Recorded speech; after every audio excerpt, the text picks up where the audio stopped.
Hey VYS, Phil Forsythe here. I'm a sports physical therapist with the Jackson Clinics, and today we're going to go over a very couple clear guidelines to determine whether or not you need to get an x-ray after what you suspect is an ankle sprain during one of your games. So, you're going to follow along here with me, and you're going to determine whether or not your athlete has an injury that you need to go to and get it x-rayed. The Ottawa Ankle Rules are pretty simple. You've got three major criteria that you need to hit. Number one, pain in the malleolar region alone. So this area is the malleolar region. It's in between the medial malleolus here and the lateral malleolus, which are the two bony prominences of your ankle.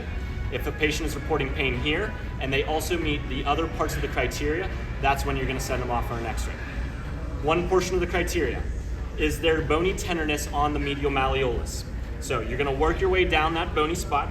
I've roughly identified it with my marker here, and you're going to look for whether or not the patient reports pain at that spot.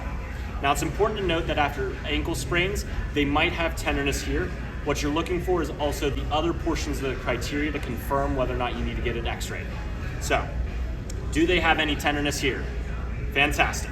Then you also check the lateral malleolus. So, you come around the other side of the ankle, and now this is a spot that after most ankle sprains, you have an inversion ankle sprain. There will be a lot of tenderness here as well. That doesn't mean you need to immediately run off for an x-ray, but if it fits with the other criteria, that's when you're suspecting it. This is part of your fibula, which is one of the bones of your lower leg, and you're gonna come down here, again, roughly pressing in and around the circle that I've identified and determining whether or not they have any bony tenderness there as well. Now, your patient's probably in a lot of pain, so they might report, hey, that hurts quite a bit.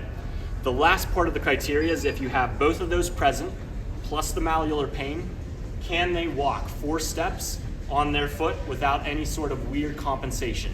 If they're unable to bear weight on that foot, that's the sign to say, we gotta pack it up and get to the x-rays. So, let's go over those 3 criteria again.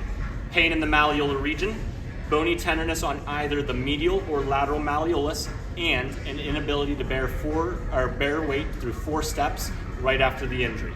Those are how you determine whether or not you need to get an ankle x-ray. So we've already identified whether or not you should get an ankle x-ray, but you've also got bones in the lower foot too that you've got to identify and say whether or not those might have a fracture. So now we're going to move on to the foot ankle rules. Same thing, are they having pain in the malleolar region or the midfoot region here? And there's 2 specific bony landmarks we're looking for here as well. We have the navicular on the inside here, roughly in the circle that I've identified, and you're going to press in there. Again, we're looking for bony tenderness and the reports of pain in and around that region. Your other spot is the 5th metatarsal on the outside of the foot. The 5th metatarsal is the big bony prominence, and this is called the styloid process. So you're going to palpate in and around that styloid process.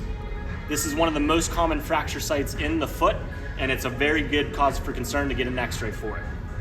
So let's go over those 3 criteria again one more time. Do we have pain in the midfoot region of the bones here? Do we have bony tenderness on either the navicular or the styloid process of the 5th metatarsal? And is the athlete unable to bear weight through 4 steps right after the injury? They might be a little bit ginger, but they should be able to put their full body weight through it. Otherwise, you need to pack it up, get them to the x-ray, and see out what's going on.